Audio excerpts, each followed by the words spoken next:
Sejumlah pemuda dan pemudi di Makassar, Sulawesi Selatan mengikuti pelatihan untuk menghadapi tes CPNS yang akan digelar di bulan September ini.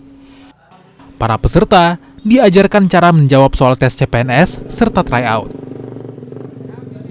Karena membantu teman-teman milenial dalam tahapan proses pendaftaran CPNS tahun 2023.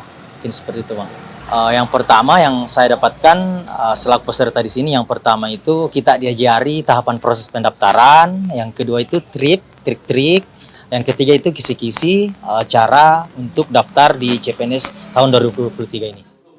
Sementara itu, Koordinator Wilayah GMC Sulawesi Selatan mengatakan, kegiatan ini agar para peserta dapat lolos pendaftaran CPNS.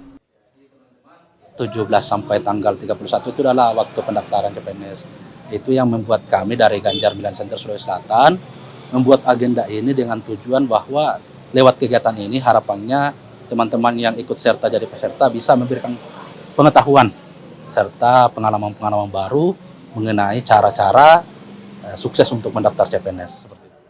Kegiatan tips dan trik menjawab soal tes CPNS ini diikuti sekitar 50 milenial yang menjadi peserta tes. Para peserta pun sangat antusias mengikuti kegiatan yang diselenggarakan oleh sukarelawan Ganjar Milenial. Nila Rustam, Kompas TV, Makassar, Sulawesi Selatan.